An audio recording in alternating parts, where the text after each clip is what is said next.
एक बदलाव की, परिवर्तन की आंधी चल रही है। चारों तरफ लोग बदलाव चाहते हैं। 27 साल के बाद लोग एक नई उम्मीद चाहते हैं, क्योंकि 27 साल में उनको भ्रष्टाचार के और कुशासन के सिवा कुछ नहीं मिला। लोगों ने बड़ा भरोसा करके इन लोगों को 27 साल दिए। अब लोग बदलाव चाहते हैं और पूरे गुजरात में एक आंधी चल रही है।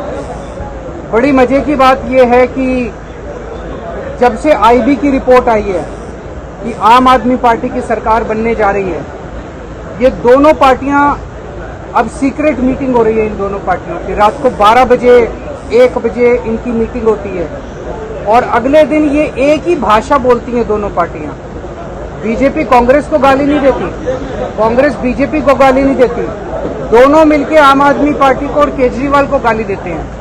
एक ही भाषा में दोनों मिलके गाली देते हैं। तो मेरे बीजेपी से 2 प्रश्न हैं। पहला, आपकी और कांग्रेस की क्या सेटिंग है, आप ये बताइए। हमें पता चला है कि कांग्रेस के बड़े नेता यहाँ पे प्रचार करने भी नहीं आ रहे, तो कुछ तो दोनों के बीच में कुछ जबरदस्त सेटिंग हुई है।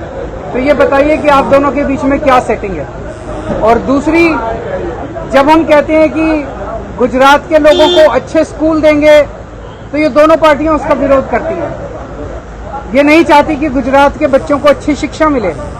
इनको गुजरात के बच्चों से क्या दुश्मनी है। हम कहते हैं कि गुजरात में अच्छे अस्पताल खोलेंगे, ये दोनों उसका विरोध करते हैं। ये नहीं चाहते कि गुजरात के लोगों को अच्छे स्वास्थ्य सेवाएं मिले। हम कहते हैं गुजरात के लोगों को मुफ्त बिजली देंगे। बीजेपी हिमाचल प्रदेश में जाके कहती है हम फ्री बिजली देंगे, वेस्ट बंगाल में जाके कहती है हम फ्री बिजली देंगे, गुजरात में आके कहती है फ्री बिजली गुजरातियों को नहीं मिलनी चाहिए। गुजरात के लोगों से इनकी क्या दुश्मनी है। तो ये 2 प्रश्न बीजेपी वाले जवाब दें। नंबर 1 कि उनके कांग्रेस के साथ क्या सेटिंग है, और नंबर 2 गुजरात के लोगों से इनकी क्या दुश्मनी है कि ये नहीं चाहते कि गुजरात के लोगों को फ्री शिक्षा, फ्री स्वास्थ्य सेवाएं और फ्री बिजली मिलनी चाहिए। आपके मंत्री के बयान के बाद जो है, सरकार के मंत्री के जो बयान के बाद, एक मिनट कुछ बोलना चाह रहे हैं। अब आप पे हावी हो गई है और आपके पोस्टर वायरल हो रहे हैं। अब गुजरात मैंने देखा, आप सही बोल रहे हैं। जब कल मैं आया, चारों तरफ इन्होंने मेरे खिलाफ पोस्टर और मेरे खिलाफ बड़े बड़े होर्डिंग लगाए। उसमें इन्होंने एक मेरी फोटो लगाई और उसके बगल में इन्होंने भगवान के खिलाफ बहुत गंदी गंदी बातें, अपमानजनक बातें लिखी। गुजरात के लोग ये पसंद नहीं करते। भगवान के खिलाफ इस तरह का अपमान करना गुजरात के लोग पसंद नहीं करते। कौन लोग होते हैं जो भगवान का अपमान करते हैं, कौन लोग होते हैं जो भक्तों का अपमान करते हैं।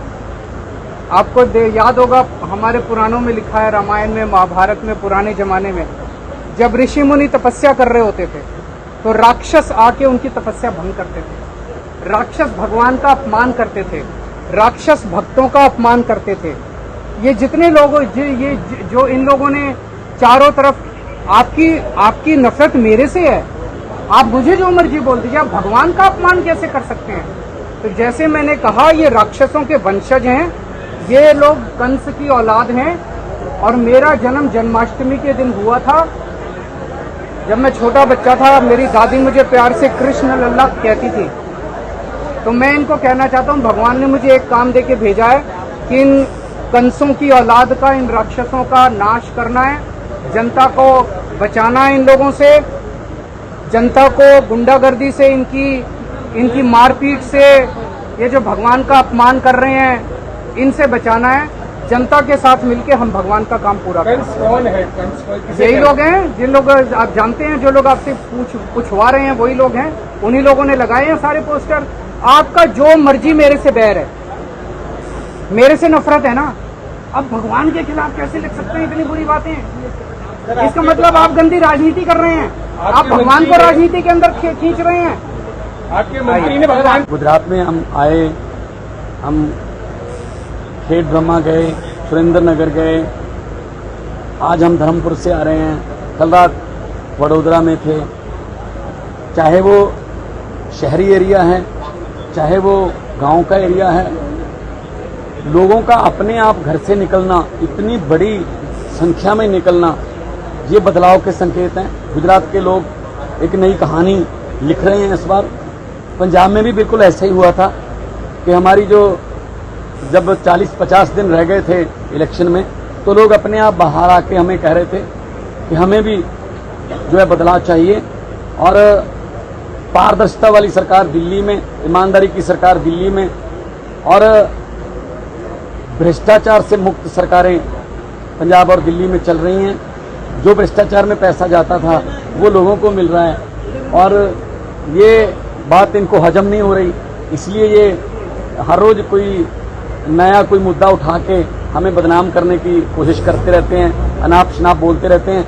हम स्कूलों की बात करते हैं, हम अस्पतालों की बात करते हैं, हम बिजली की इंफ्रास्ट्रक्चर की बात करते हैं, लेकिन ये एक दूसरे को बांटने की बात करते हैं। मैं तो यही कहूँगा कि राजनीति में अगर आना है तो केजरीवाल की तरह कर असूलों की बात, और राजनीति में अगर रहना है तो केजरीवाल की तरह कर अस्पताल और स्कूलों की बात। और गुजरात के विकास के लिए इस बार लोग वोट करेंगे। पहले लोगों के पास कोई ऑप्शन नहीं थी, पहले लोग सिर्फ ये कहते थे इसको हराना है, जीत कोई मर्जी जाए, लेकिन इस बार ऑप्शन है मशीन में। अब लोग पॉजिटिव वोटिंग करेंगे कि इनको जिताना है, हार कोई मर्जी है।